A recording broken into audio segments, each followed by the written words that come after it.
loh Falila, acara pernikahan yang syar'i itu boleh mewah kok, tapi lebih baik sederhana. Pengantin wanita tidak berlebihan dalam berdandan.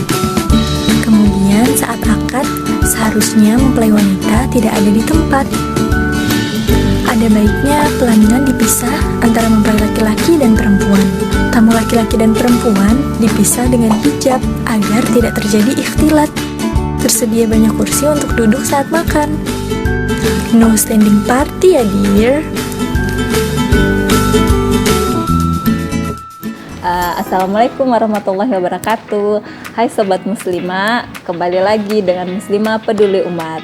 Nah, gimana kabarnya nih Sobat Muslimah sekalian?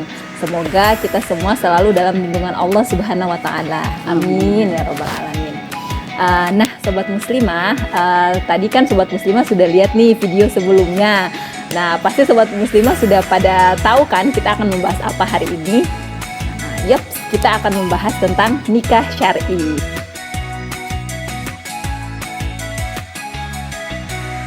Hari ini saya tidak sendiri nih Sobat Muslimah. Saya sudah bersama dengan Umi Atik. Ya, kita sapa dulu nih Umi Atik. Assalamualaikum bagaimana kabarnya? Waalaikumsalam warahmatullahi wabarakatuh. Alhamdulillah. Alhamdulillah. Nah kalau menurut Umi nikah syar'i itu seperti apa sih gitu? Karena kalau kita lihat kan masyarakat hari ini masih pada belum mengerti, belum paham atau masih awam lah dengan nikah syar'i sendiri, terutama di Namlea ya kalau kita lihat. Nah kalau dalam pandangan Islam itu nikah syar'i itu gimana? Iya. Seperti apa gitu? Nikah syar'i terutama kita merujuk kepada kita sebagai orang Islam ya. Jadi orang Islam itu ketika menikah ya itu pastinya pengen bagaimana nikah tersebut itu berkah gitu. Jadi mulai dari awalnya itu bagaimana memilih pasangannya. Yang memilih pasangannya itu kita juga harus ada pasti punya pilihan-pilihan tertentu ya. Jadi supaya nanti masa depan saya itu cerah seperti apa, supaya anak-anak saya menjadi soleh-solehah itu seperti apa, kan pasti orang berpikirnya ke depan. Kemudian dari keinginan-keinginan itu tadi ya kita mulai dari awal ini mengawali supaya pernikahan itu tadi berkah dan menghasilkan putra-putri atau keturunan yang soleh-solehah itu tadi. Kalau banyak orang itu mengawali pernikahan dengan aku harus memilih calon ini dengan pacaran misalnya. Oh, kita kalau misalnya pengen pernikahan itu berkah ya itu kita tidak boleh ada pacaran di situ ya. Jadi pacaran itu yang membuat pernikahan itu nanti tidak berkah itu adanya pacaran yang tidak pacaran itu tadi. Kenapa? Karena Allah sendiri sudah melarang hambanya itu untuk mendekati zina, yaitu jangan mendekati. Jadi la taqrabuz zina, janganlah kalian itu mendekati zina. Mendekati zina saja tidak boleh, apalagi berbuat zina sebelum menikah. Naudzubillah min dzalik. Nah itu, jadi hal-hal seperti itu harus kita jauhkan ya sebelum kita menuju ke jenjang pernikahan. Supaya nikah kita itu tadi berkah ya. Lalu kalau tidak pacaran bagaimana? Pasti orang bertanya-tanya, apakah kita langsung ketemu orang langsung menikah kan begitu kan? Tidak ya. Sehingga di dalam Islam tuh ada yang namanya ta'aruf. Ta'aruf itu apakah tidak sama dengan pacaran? Oh jelas tidak ya. Jadi kalau ta'aruf itu kita berkenalan dengan seseorang dengan ada orang ketiga, misalnya ustadzah kita ataupun mungkin guru kita atau orang tua kita, yaitu kemudian tujuan kita itu jelas, yaitu untuk menikah, bukan untuk 3 tahun 5 tahun lagi menikah. Oh tidak ya. Jadi kalau sudah orang berta'aruf ya itu tidak boleh ada jauh-jauh hari, jauh waktu itu untuk menikah. Kenapa? Karena banyak setan di situ kalau sudah ta'aruf. Jadi kalau sudah ta'aruf kemudian belum cocok, misalnya belum cocok, ya silahkan untuk tidak ketemu lagi juga nggak masalah, tidak dilanjutkan juga nggak masalah. Tapi kalau misalnya cocok itu kemudian bisa dilanjutkan ya dilanjutkan ya. Kemudian dari segi pernikahannya ya dimaksud dengan nikah syar'i itu dari awal tadi sudah ta'aruf. Kemudian yang kedua itu adalah nikah syar'i. Nikah syar'i ini juga proses pernikahannya itu juga seperti harus syar'i ya. Bagaimana syar'inya pernikahan itu antara laki-laki dengan perempuan ya itu tidak di satu tempat begitu ya. Jadi tamu laki-laki, pengantin laki-laki bersama dengan tamu laki-laki, kemudian pengantin perempuan bersama dengan tamu perempuan. dan juga tidak ada istilah kayak tabaruj di situ ya. Jadi misalnya berdandan minor, nah kemudian berdandan boleh tapi sekedarnya saja, dan itu bersama dengan tamu perempuan kalau yang perempuan ya, dan juga menutup aurat menggunakan jilbab dan juga kerudung. Nah itu. Jadi tidak asal-asal menggunakan baju ketat kemudian tidak seperti itu ya. Kalau untuk proses walimahnya sendiri Proses walimah boleh ya. Walimah boleh asalkan, atau prosesi atau resepsi ya. Resepsi itu boleh, yang penting itu tadi tidak bercampur baur atau tidak ada ikhtilat ya. Tidak ada ikhtilat itu berarti sendiri antara tamu laki-laki beserta dengan pengantin laki-laki, dan tamu perempuan beserta dengan pengantin perempuan. Itu. Bagaimana itu, apakah di hijab atau seperti apa? Kalau tempatnya itu adalah luas misalnya, itu boleh di hijab saja ya. Jadi di kayak sater begitu, pembatas itu ya. boleh. Jadi kalau misalnya mau prasmanan ya silahkan, prasmanan tamu perempuan sendiri, tamu laki-laki sendiri, itu boleh saja. Nah, jadi untuk mengawali ya namanya nikah syar'i itu proses awalnya juga itu harus benar ya, harus sesuai dengan tuntunan syariat Islam. Yaitu yang pertama, tidak boleh dengan cara berpacaran, tapi dengan cara ta'aruf. Terus yang kedua, nikah syar'i itu ya nikahnya pertama mempelai wanitanya sendiri tidak boleh bertabaruj. Boleh dandan tapi sekedarnya saja gitu. Kemudian harus dipisah dalam walimah, harus dipisah antara tamu laki-laki dan tamu perempuan. Nah, kalau dalam Islam sendiri bagaimana pandangannya tentang hukum nikah syar'i sendiri dalam pandangan Islam, pandangannya gimana Iya. Jadi mulai dari nikah sendiri itu adalah sunnah Rasul ya. Jadi sampai Rasul menyampaikan bahwasanya barang siapa yang tidak menyukai sunnahku maka dia bukan golonganku. Man raghiba an sunnati falaysa minni ya. Jadi barang siapa yang ketika kita tidak menyukai sunnah Rasul, yaitu menikah itu tadi, kalau kita tidak menyukai otomatis kan tidak melakukan. Nah, itu kata Rasul tidak dianggap sebagai golongan Rasulullah. Nah, lalu kata golongan siapa kalau bukan golongan Rasul? Nah, begitu ya.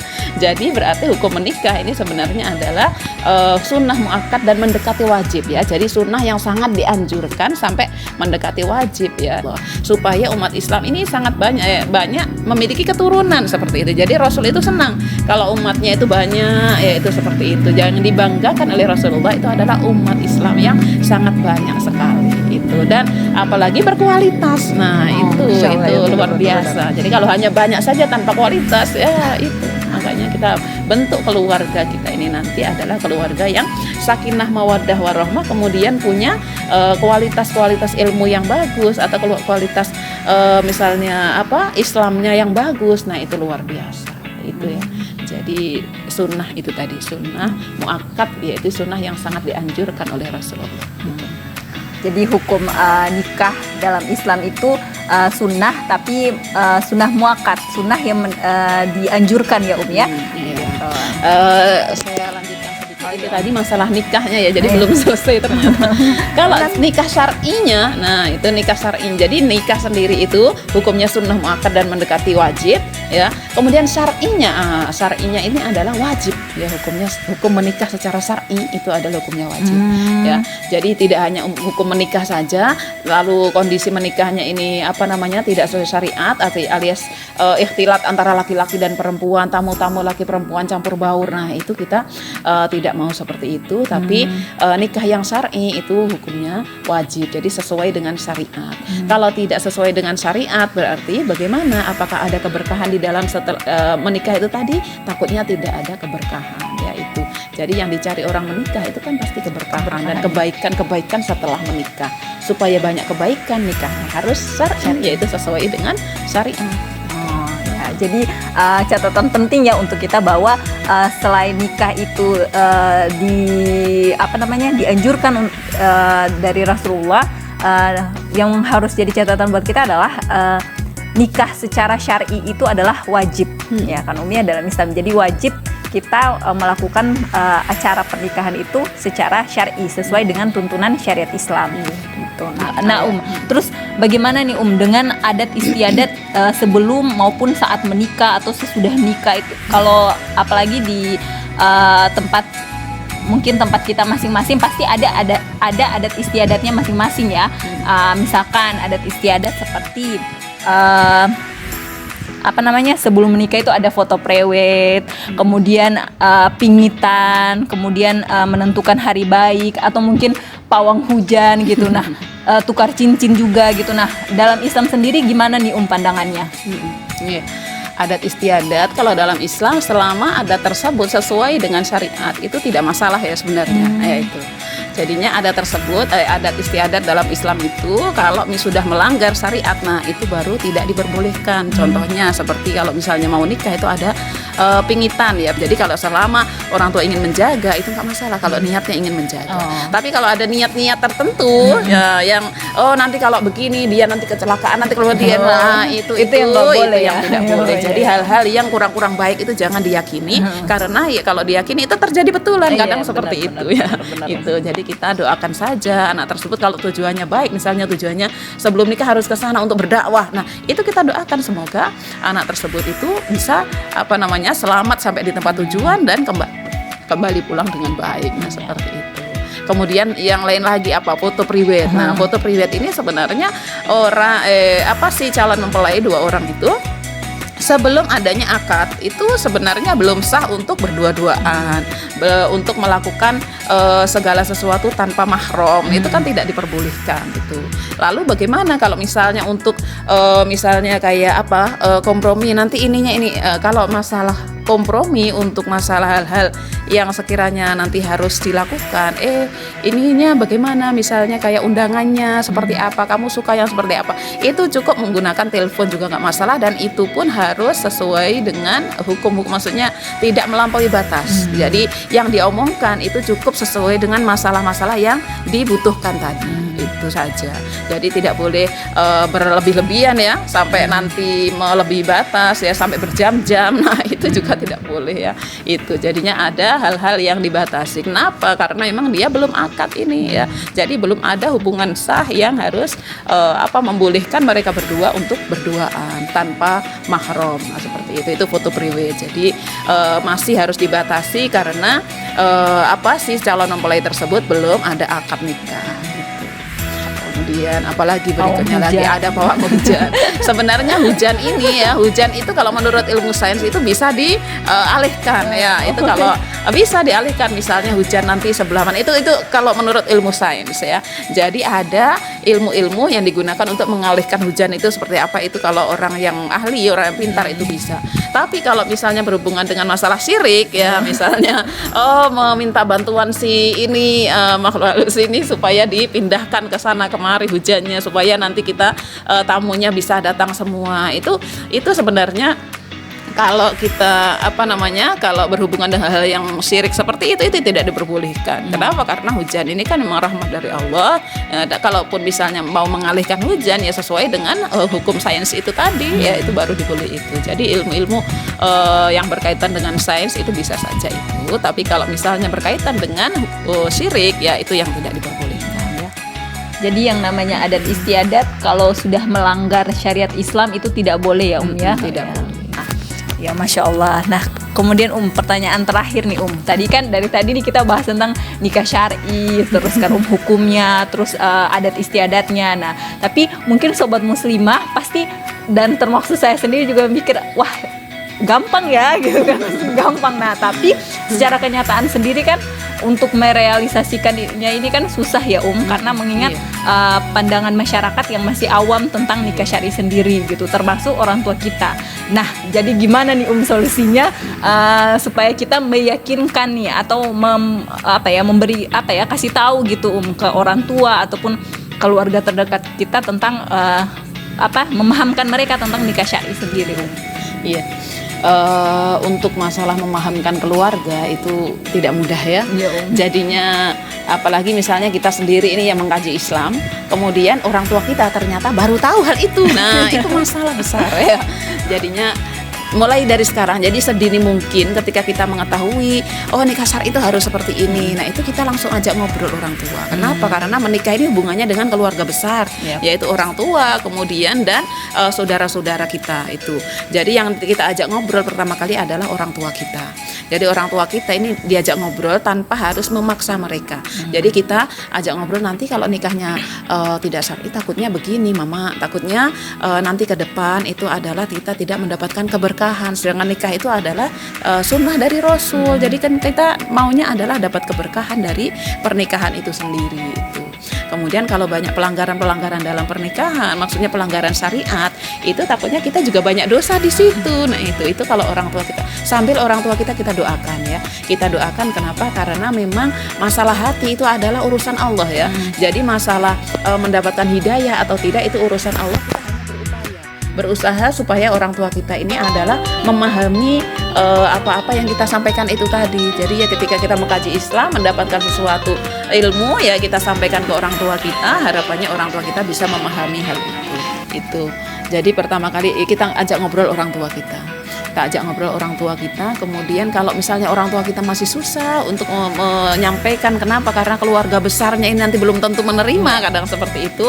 Nah kita yang jelas kita ajak ngobrol orang tua sekaligus ke saudara-saudara kita yang lain yang dianggap dipercaya oleh keluarga, kira-kira siapa? Itu kita cari pentolan di situ. Misalnya orang tuaku itu percaya ke kakak yang pertama misalnya. Nah itu juga kita ajak ngobrol kakak kita yang pertama.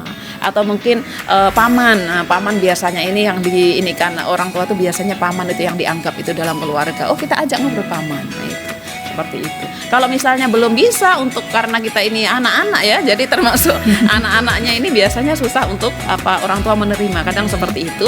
Lalu yang kita sampaikan ke siapa? Mungkin ke seorang ustadz atau ustadzah ya yang sekiranya dianggap oleh orang tua. Nah itu bisa nanti ustadz atau ustadzah itu nanti kita minta tolong untuk menyampaikan ke orang tua kita. Nah bisa juga seperti itu. Sembari kita doakan terus orang tua kita, semoga saja kondisi pernikahan nanti kita tidak melanggar syariat. Nah itu ya seperti itu. Jadi ya. Masya Allah, susah gampang. Ya. Masya Allah, bagaimana sobat muslimah, dari diskusi ini kita mendapatkan banyak pelajaran dan juga dikasih solusi nih dari Umi sendiri bagaimana kita memahamkan orang tua kita ya. Mulai dari yang pertama itu ketika sudah mengkaji Islam ya kan tadi Umi bilang kita sudah harus sampaikan gitu. Nah kalau orang tuanya masih belum menerima, kita bisa cari orang terdekat kita gitu kan, yang bisa didengarkan lah oleh orang tua gitu. Seperti misalkan kalau paman atau kakak kita gitu, atau tadi Umi kasih solusi kepada ustadz atau ustazah yang dianggap ya Umi ya, dianggap oleh orang tua kita gitu. Nah, Masya Allah, semoga diskusi kita kali ini bermanfaat nih Sobat Muslimah untuk Sobat Muslimah sekalian di rumah. Baiklah Sobat Muslimah, sampai jumpa di video berikutnya. Jangan lupa like, share, komen, dan subscribe YouTube channel kami. Akhir kata kami mengucapkan wassalamualaikum warahmatullahi wabarakatuh. Waalaikumsalam.